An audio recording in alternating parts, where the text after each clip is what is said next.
నమస్తే అన్న. అన్న నమస్తే. ఏం పేరు అన్న నీ పేరు? నా పేరు సత్తయ్య. సత్తయ్య, ఏంది ఆటో ఎన్నాళ్ళ సంది తోలుతున్నావు? ఇప్పుడు 8 ఏళ్ళ సంది చదువుతున్నాయ్యా. 8 ఏళ్ళ సంది తోలుతున్నావా? ఎంతమంది అన్న పిల్లలు? 3 బిడ్డలయ్యా. ముగ్గురు ఆడపిల్లలేనా? 3 పెళ్లి చేసినవా? ఎవరు చదువుకుంటారు. ఆహా. మాకు ఈ ఆటో నడుపుకుందామంటే కూడా మాకు ఏం పొట్ట గిడతలేదు.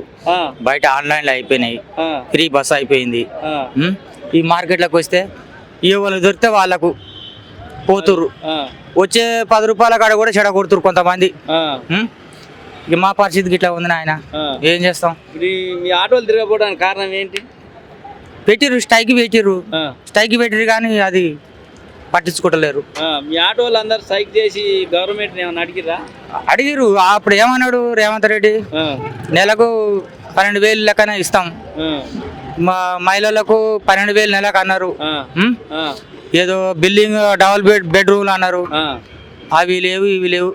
మొత్తానికి మన రైతు బంధు కూడా లేదు, పింఛన్ పాయలు కూడా టైంకి అంత ఈ నెల ఇచ్చే ఆ నెల ఇస్తుర్రు. మాకు అంత ఇబ్బందిగా ఉంది నాయన. అందరికి ఇప్పుడు ఇండ్లు ఇస్తురట, ఫ్రీ బస్సు పెట్టిర్రు, ఫ్రీ కరెంట్ పెట్టిర్రు, ఇండ్లు కడతానే. కరెంట్ కూడా చక్కగా వస్తలేదు. అన్నం తినే టైంలో పోతుంది. ఒక ఇంకా దీపాలు పెట్టుకుంటున్నాం, అన్నం తింటున్నాం. అన్నం తిన్నాక ఎప్పుడో వస్తుంది, కరెంట్ చక్కగా వస్తలేదు. దోమలతోటి బాధ ఉంది. ఇల్లు ఉందా మీకు? మాకు ఊళ్ళో ఉందయ్యా. ఏ ఊరు మనది? మన సరంపేట, మరిగూడెం. సరంపేట మరిగూడెం మండలం, గ్రామం సరంపేట.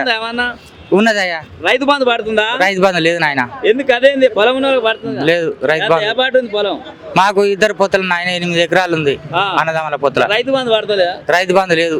అదేంది? పోయినసారి వేసింది కానీ ఇప్పుడు లేనే లేదు. ఎవరికి పడలేదా? నీకెక్కడికి పడలేదా? పడ్డోళ్ళకు పడ్డాయి, నాకు కూడా పడ్డాయి. పడని వాళ్ళకు కూడా పడలేదు. ఓరికి నాకు అడ్మితే అన్నట్టు అయితే అదన్న ఆయన. నాకు ఒక్కరిని పడితే 1/2 ఎకరాన్ని కూడా పడలేదు, 2 ఎకరాలను కూడా పడలేదు. మేమేం చేస్తాం? అందరికి మరి ఇప్పుడు 6 గ్యారంటీలు పెట్టి జనాలకు అంతా మేలు చేస్తుండగా బంగారం అన్నాడు, స్కూటీలు అన్నాడు, ఇవన్నీ చెప్పి బోల్తా కొట్టిండు జనాలని. అంతే అంటవా?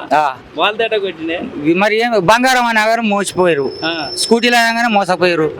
ఆయన కేసీఆర్ ని చెడగొచ్చి అంత ఆగం చేశారు. ఏం చేస్తాం?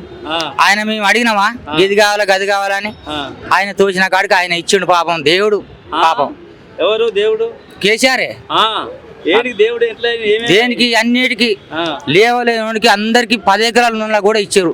1/2 ఎకరం భూమికి ఎకరం భూమి కూడా ఇస్తలేడా? మరి ఏం చేస్తాం? మన కడుపు మీద ఆయన మనకు ఒక్కరికి ఇస్తే అందరికి ఇస్తేనే మంచిగా ఉంటుంది. మరి ఆయన ఎవరికి కడుపు దాచుకోలేదు, 100 ఎకరాలకు కూడా ఇచ్చిండు ఆయన. 1/2 ఎకరంలో కూడా ఇవ్వపోయా. ఇంతవరకు దాకా కూడా రైతు బంధే లేదా? ఏం చేస్తాం నాయన మరిగా?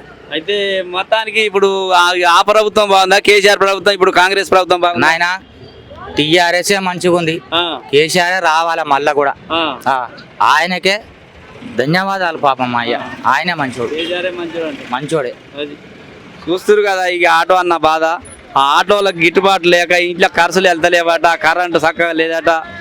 ఇక ముక్కు కోసిన మొదటి మొగడేనాయమని ఆ కేసీఆర్ సార్ ఉంటేనే బాగుంటుంది అని వాళ్ళు ఆవేదన వ్యక్తం చేస్తుండు మన ఆటో కార్మికుడు. మరి చూడాలి రేపు ఏమేం చేస్తారో, మరి ఓట్లు ఎవరికి వేస్తారో ఏం కాదు.